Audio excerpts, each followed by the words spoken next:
அஸ்ஸலாமு அலைக்கும் வரஹ்மத்துல்லாஹி வபரகாத்துஹு. கடந்த வீடியோவில் இஸ்லாம் பற்றின சந்தேகங்கள் ஏதாச்சும் இருந்தால் கேள்வியாக கேளுங்கன்னு சொல்லியிருந்தோம். அதன்படி நமக்கு வந்த முதல் கேள்வி, தாஜுதீன் என்ற சகோதரர் இறந்த தாய் தந்தையருக்காக நாம் தொழலாமான்னு கேட்டிருக்காங்க. இந்த கேள்வி பலருக்கும் இருக்கிற சந்தேகம் தான்.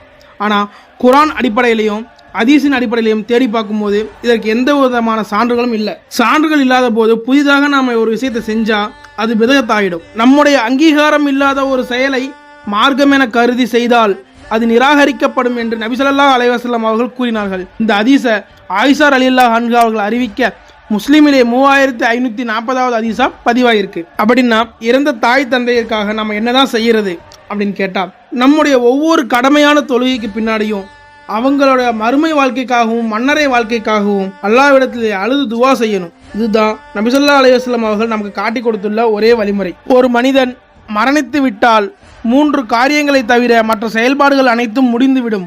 அவை நிலையான தர்மம், பிறர் பயன்பெறும் கல்வி, தனக்காக பிரார்த்தனை செய்யும் நல்லொழுக்கமுள்ள சந்ததி என்று நபி ஸல்லல்லாஹு அலைஹி வஸல்லம் அவர்கள் கூறினார்கள் என்று அபூ ஹுரைரா ரலியல்லாஹு அன்ஹு அவர்கள் அறிவிக்க இந்த ஹதீஸ் முஸ்லிமிலே 3084வது ஹதீஸா பதிவிடப்பட்டிருக்கு. இதுதான் சகோதரர் கேட்ட கேள்விக்கு இஸ்லாம் தரக்கூடிய பதில். இது மாதிரி வேற ஏதாவது சந்தேகங்கள் இருந்தால் கமெண்ட் பண்ணுங்க. வரக்கூடிய வீடியோக்களில் அதுக்கான பதிலை பதிவிடுறேன். ஆக இறந்த நமது தாய் தந்தைகளுக்காக நமது ஒவ்வொரு கடமையான தொழுகையிலும் துவா கேட்டு அவர்களது மன்னரை வாழ்க்கையும் மறுமை வாழ்க்கையும் அழகாக்க அல்லாஹ் தஆலா அருள் புரிவானாக. ஆமீன். அஸ்ஸலாமு அலைக்கும் வரஹ்மத்துல்லாஹி வபரகாத்துஹு.